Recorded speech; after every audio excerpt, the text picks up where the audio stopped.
ಉಕ್ರೇನ್ನಲ್ಲಿ Russia ಸೈನಿಕರ ಯುದ್ಧ ದಾಹ ನಿಲ್ಲೋ ಹಾಗೆ ಕಾಣ್ತಿಲ್ಲ. ವಸತಿ ಪ್ರದೇಶಗಳನ್ನು ಟಾರ್ಗೆಟ್ ಮಾಡಿ ರಷ್ಯಾ ಮಿಸೈಲ್ ದಾಳಿ ನಡೆಸ್ತಾ ಇದೆ. ಡೊನೆಟಾಸ್ಕ್ ಪ್ರಾಂತ್ಯದ ಕ್ರಮಟೋರಸ್ಕ್ ಎಂಬಲ್ಲಿ ರಷ್ಯಾ ಭೀಕರ ದಾಳಿ ನಡೆಸ್ತಾ ಇದೆ. ರಷ್ಯಾ ದಾಳಿಗೆ ಬೃಹತ್ ಕಟ್ಟಡವೊಂದು ಸಂಪೂರ್ಣವಾಗಿ ಛಿದ್ರವಾಗಿದೆ. ಆ ಬಿಲ್ಡಿಂಗ್ನಲ್ಲಿದ್ದ ಹಲವರು ಸಾವನ್ನಪ್ಪಿದ್ದಾರೆ. ಮರಿಯೋಪೋಲ್ನಲ್ಲಿ ಯುರೋಪ್ನ ಅತಿದೊಡ್ಡ ಉಕ್ಕು ಘಟಕದ ಮೇಲೆ ರಷ್ಯಾ ಕ್ಷಿಪಣಿ ದಾಳಿ ನಡೆಸಿದೆ. ಇನ್ನು ರಷ್ಯಾ ದಾಳಿ ನಡುವೆಯೂ ಯುದ್ಧ ನಿಲ್ಲುವಂತ ಆಶಾಭಾವನೆ ಇದೆ. ಉಕ್ರೇನ್ ಅಧ್ಯಕ್ಷ ಝೆಲೆನ್ಸ್ಕಿ ರಷ್ಯಾ ಜೊತೆ ಸಂಧಾನಕ್ಕೆ ಓಕೆ ಅಂತ ಹೇಳಿದಾರಂತೆ. ಇನ್ನು ರಷ್ಯಾ ಜೊತೆ ಸಂಪರ್ಕವಿರುವಂತಹ ದೇಶದ 11 ರಾಜಕೀಯ ಪಕ್ಷಗಳ ಎಲ್ಲಾ ಕಾರ್ಯ ಚಟುವಟಿಕೆಗಳನ್ನು ಉಕ್ರೇನ್ ಅಧ್ಯಕ್ಷ ಝೆಲೆನ್ಸ್ಕಿ ಅಮಾನತು ಮಾಡಿ ಆದೇಶಿಸಿದ್ದಾರೆ. ರಾಜ್ಯದಲ್ಲಿ ಭಗವದ್ಗೀತೆ ಪಠ್ಯದಲ್ಲಿ ಸೇರ್ಪಡೆ ಮಾಡೋದ್ರ ಬಗ್ಗೆ ಭಾರೀ ಚರ್ಚೆ ಶುರುವಾಗಿದೆ.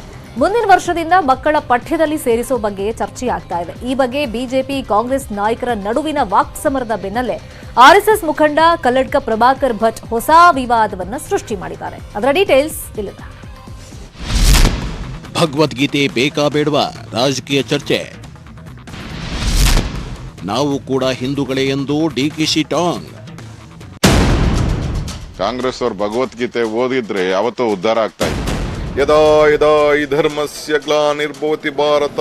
ಕಾಂಗ್ರೆಸ್ ಅವರು ಏನಂತಾರೆ, ಒಂದು ಬಿಜೆಪಿ ಏನ್ ಹೇಳ್ತಾರೆ ಅದಕ್ಕೆ ವಿರೋಧ ಮಾಡೋದು ಬಿಟ್ರೆ ಬೇರೆ ಅವ್ರಿಗೆ ಕೆಲಸ ಇಲ್ಲ. ಅವರೆಲ್ಲ ರಾಷ್ಟ್ರ ವಿರೋಧಿಗಳು ಅಂತ ಹೇಳಿದ್ರಲ್ಲ, ರಾಷ್ಟ್ರ ದ್ರೋಹಿಗಳು ಅಂತ ಕೂಡ ಹೇಳ್ತಾರೆ. ಗುಜರಾತ್ನ ಶಾಲಾ ಪಠ್ಯದಲ್ಲಿ ಭಗವದ್ಗೀತೆ ಅಳವಡಿಸುತ್ತಿರುವ ಬೆನ್ನಲ್ಲೇ ಕರ್ನಾಟಕದಲ್ಲೂ ಪಠ್ಯದಲ್ಲಿ ಅಳವಡಿಸಲಾಗುವುದು ಎನ್ನುವ ಮಾಹಿತಿ ಹೊರಬಿದ್ದಿದೆ. ಈ ವಿಚಾರ ಸರ್ಕಾರ ಹಾಗೂ ವಿಪಕ್ಷಗಳ ನಡುವೆ ಟಾಕ್ ವಾರ್ಗೂ ಕಾರಣವಾಗಿದೆ. ಇದೀಗ ಬಿಜೆಪಿ ಸಚಿವರು ಕಾಂಗ್ರೆಸ್ ವಿರೋಧಕ್ಕೆ ತಿರುಗೇಟು ನೀಡಿದ್ದಾರೆ. ಭಗವದ್ಗೀತೆ ನಮ್ಮ ಸಂಸ್ಕೃತಿ, ಅದನ್ನ ಕಲಿಬೇಕು, ಅದರಲ್ಲಿರೋ ಒಳ್ಳೆಯದನ್ನ ನಾವು ಪಡಿಬೇಕು. ಕಾಂಗ್ರೆಸ್ ಅವರು ಭಗವದ್ಗೀತೆ ಓದಿದ್ರೆ ಯಾವತ್ತೂ ಉದ್ಧಾರ ಆಗ್ತಾ ಇದ್ರು. ಅವತ್ತು ಭಗವದ್ಗೀತೆ ಓದಿದ್ಕೆ ಈ ಕಾಂಗ್ರೆಸ್ ಈ ಸ್ಥಿತಿಗೆ ಬಂದಿದ್ದು. ಇನ್ನು ಮುಂದೆ ಆದ್ರೂ ಕಾಂಗ್ರೆಸ್ ಅವರು ಭಗವದ್ಗೀತೆ ಓದ್ರೆ ಉದ್ಧಾರ ಆಗ್ತಾರೆ. ಅವರು ಹಿಂದೂ ಸಮಾಜದ ಸಂಸ್ಕೃತಿ ಇದೆ.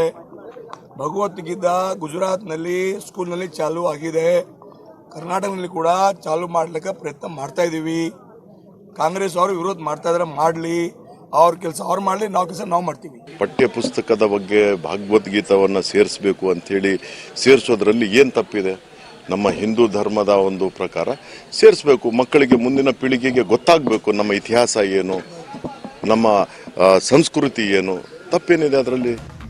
ಮೈಸೂರಿನಲ್ಲಿ ಮಾತನಾಡಿದ ಸಂಸದ ಪ್ರತಾಪ್ ಸಿಂಹ, ಮೊಘಲ್ ಸಾಮ್ರಾಜ್ಯ ದೆಹಲಿ ಸುಲ್ತಾನರನ್ನ ಬಿಟ್ಟು ಭಗವದ್ಗೀತೆ ಸೇರಿಸಲು ಮುಂದಾಗಿರುವುದು ಒಳ್ಳೆ ಬೆಳವಣಿಗೆ ಎಂದಿದ್ದು ಸಿದ್ದರಾಮಯ್ಯ ಕುಮಾರಸ್ವಾಮಿ ವಿರುದ್ಧ ಗುಡುಗಿದ್ದಾರೆ. ಇನ್ನು ಬಿಜೆಪಿ ಶಾಸಕ ರಾಜುಗೌಡ ಮಲ್ಲಿಕಾರ್ಜುನ್ ಖರ್ಗೆಯನ್ನ ಬಿಜೆಪಿ ಹೊಗಳಿದ್ರೆ ಕಾಂಗ್ರೆಸ್ ವಿರೋಧಿಸುತ್ತದೆ. ವಿರೋಧಿಸುವುದು ಅವರ ಅಜೆಂಡಾ ಎಂದಿದ್ದಾರೆ.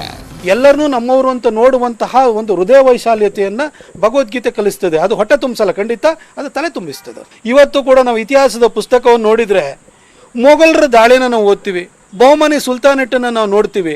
ಅಲ್ಲ, ತಿಳ್ಕೊಳ್ಳಿ, ನೀವು ತಿಳ್ಕೊಳ್ಳಿ, ನಾವು ಈ ಮೊಘಲ್ ರಾಜಕ್ಕೆ ಅಂದ್ರೆ ದಿಲ್ಲಿಯಲ್ಲಿ ಆಡಳಿತನ ನಡೆಸಿದ್ರಲ್ಲ, ಈ ಮೊಘಲ್ ರಾಜಕ್ಕೆ ಯಾರು ನಾವು ನೋಡೇ ಇಲ್ವಾ? ಹಾಗಾದ್ರೆ ಭಗವದ್ಗೀತಾ ಅಂತಂದ್ರೆ ನಿಜಕ್ಕೂ ಅದ್ಭುತವಾದಂತಹ ಒಂದು ಅದರಲ್ಲಿ ಶ್ಲೋಕಗಳಿದಾವೆ, ಅರ್ಥಗಳಿದಾವೆ. ಬಹಳ ಒಂದು ಒಳ್ಳೆ ರೀತಿ ಜೀವನ ಯಾವ ತರ ನಡೆಸಬೇಕನ್ನೋದ್ರ ಬಗ್ಗೆ ಅದ್ರ ಬಗ್ಗೆ ಸಾಕಷ್ಟು ಶ್ಲೋಕಗಳಲ್ಲಿ ಹೇಳಿದ್ದಾರೆ. ಇವರು ಕಾಂಗ್ರೆಸ್ ಅವರು ಏನಂತಾರೆ, ಒಂದು ಬಿಜೆಪಿ ಏನ್ ಹೇಳ್ತಾರೆ ಅದಕ್ಕೆ ವಿರೋಧ ಮಾಡೋದು ಬಿಟ್ರೆ ಬೇರೆ ಅವ್ರಿಗೆ ಕೆಲಸ ಇಲ್ಲ. ಕಾಂಗ್ರೆಸ್ ಅಧ್ಯಕ್ಷ ಡಿಕೆ ಶಿವಕುಮಾರ್ ಭಗವದ್ಗೀತೆ ಬಗ್ಗೆ ಮಾತನಾಡಿ, ಇಡೀ ದೇಶಕ್ಕೆ ರಾಮಾಯಣ ಮಹಾಭಾರತ ತಲುಪಿಸಿದ್ದು ರಾಜೀವ್ ಗಾಂಧಿ, ನಾವು ಕೂಡ ಹಿಂದೂಗಳೇ ಎಂದಿದ್ದಾರೆ. ಇನ್ನು ಭಗವದ್ಗೀತೆ ಶ್ಲೋಕ ಹೇಳುವ ಮೂಲಕ ಬಿಜೆಪಿಗೆ ಟಾಂಗ್ ಕೊಟ್ಟಿದ್ದಾರೆ.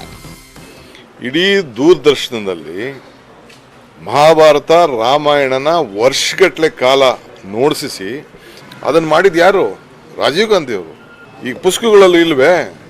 ಯದಾ ಯದಾ ಈ ಧರ್ಮಸ್ಯ ಗ್ಲಾನಿರ್ಭವತಿ ಭಾರತ ಅಭ್ಯುತ್ಥಾನಂ ಅಧರ್ಮಸ್ಯ ತದಾತ್ಮಾನಂ ಸೃಜಾಮ್ಯಹಂ ಪವಿತ್ರಾಣಾಯ ಸಾಧುನಾಂ ವಿನಾಶ ದುಷ್ಕೃತಂ ಧರ್ಮ ಸಂಸ್ಥಾಪ. ಇವೆಲ್ಲ ಇನ್ನು ಮಂಗಳೂರಿನಲ್ಲಿ ಹೊಸ ವಿವಾದ ಸೃಷ್ಟಿಸಿರುವ ಆರ್ಎಸ್ಎಸ್ ಮುಖಂಡ ಕಲ್ಲಡ್ಕ ಪ್ರಭಾಕರ್ ಭಟ್ ಭಗವದ್ಗೀತೆ ಹಿಜಾಬ್ ವಿರೋಧಿಸುತ್ತಾ ಕಾಂಗ್ರೆಸ್ ಇಬ್ಬಗೆ ನೀತಿ ಅನುಸರಿಸುತ್ತಿದೆ. ಮುಂದೊಂದು ದಿನ ಕೇಸರಿ ಧ್ವಜವೇ ರಾಷ್ಟ್ರಧ್ವಜ ಆಗಬಹುದು ಎಂದಿದ್ದಾರೆ. ಈ ಬಗ್ಗೆ ಪ್ರತಿಕ್ರಿಯೆ ನೀಡಿರುವ ಡಿಕೆ ಶಿವಕುಮಾರ್, ಹೀಗೆ ಮಾತನಾಡುವವರು ರಾಷ್ಟ್ರದ್ರೋಹಿಗಳು ಎಂದಿದ್ದಾರೆ. ಹಿಜಾಬಿನ ಬಗ್ಗೆ ಏನು ಹೇಳಿದ್ರು? ಅವರು ಮಾತಾಡ್ತಾರಾ? ಮಾತಾಡಲಿಕ್ಕೆ ಧೈರ್ಯನೇ ಇಲ್ಲ. ಅತ್ಲಾಗಿ ಮಾತಾಡಿದರೆ ಅವ್ರದ್ದು ಓಟ್ ಹಾಕ್ತಾರೆ, ಈ ಥರ ಮಾತಾಡಿ ಇವ್ರದ್ದು ಓಟ್ ಹಾಕ್ತಾರೆ. ನ್ಯಾಯ ಕೊಡಬೇಡ. ಒಬ್ಬ ಒಳ್ಳೆಯ ಮುಖ್ಯಮಂತ್ರಿ ಆಗಿದ್ದವ್ರಿ ಅವರು. ಆ ಧ್ವಜಕ್ಕೆ ಗೌರವ ಕೊಡೋಣ. ಅದು ಇವತ್ತು ರಾಷ್ಟ್ರ ಧ್ವಜ ಅಂತ ಇದೆ, ಅದಕ್ಕೆ ಗೌರವ ಕೊಡೋಣ. ಅದರ ಪ್ರಶ್ನೆ ಇಲ್ಲ. ಮೊನ್ನೆ ಬಾರಿ ಗಲಾಟೆ ಆಯಿತು ಕೇಸರಿ ಹಾಗೆ ಅಂತ, ಯಾರಿಗೆ ಗೊತ್ತು? ಒಂದಲ್ಲ ಒಂದು ದಿವಸ ಕೇಸರಿ ಧ್ವಜ ನಮ್ಮ ರಾಷ್ಟ್ರ ಧ್ವಜ ಆಗಬಹುದು. ಕಲ್ಲಡ್ಕ ಪ್ರಭಾಕರದ್ದು ಬ್ಯಾಕ್ಗ್ರೌಂಡು BJP ಅವರು ಪಾರ್ಟಿಯವರೋ RSS ಅವರೋ ಏನಂತ ನಂಗೆ ಗೊತ್ತಿಲ್ಲ. I don't know that detail. ಇದಾದ ನಾನು ಕಲ್ಲಡ್ಕ ಪ್ರಭಾಕರ್ಗೋ ಇನ್ಯಾರಿಗೋ ಉತ್ತರ ಕೊಡುವಂತಹ ಸಂದರ್ಭ ಇಲ್ಲ. ಅವರೆಲ್ಲ ರಾಷ್ಟ್ರ ವಿರೋಧಿಗಳು ಅಂತ ಹೇಳಿದಲ್ಲ, ರಾಷ್ಟ್ರ ದ್ರೋಹಿಗಳು ಅಂತ ಕೂಡ ನಾನು ಹೇಳ್ತಾ ಇದ್ದೆ. ರಾಜ್ಯ ವಿಧಾನಸಭಾ ಚುನಾವಣೆಗೆ ಇನ್ನೂ 1 ವರ್ಷ ಬಾಕಿ ಇರುವಾಗಲೇ ಕಾಂಗ್ರೆಸ್ ಬಿಜೆಪಿ ನಡುವೆ ಮಾತಿನ ಸಮರ ಏರ್ಪಟ್ಟಿದೆ. ಮುಂದಿನ ದಿನಗಳಲ್ಲಿ ಯಾವೆಲ್ಲ ತಿರುವು ಪಡೆಯುತ್ತೆ, ಯಾರಿಗೆ ಚುನಾವಣಾ ಲಾಭ ಆಗಲಿದೆ ಎನ್ನುವುದು ಭಾರೀ ಕುತೂಹಲ ಮೂಡಿಸಿದೆ. Bureau report, news 18 Kannada.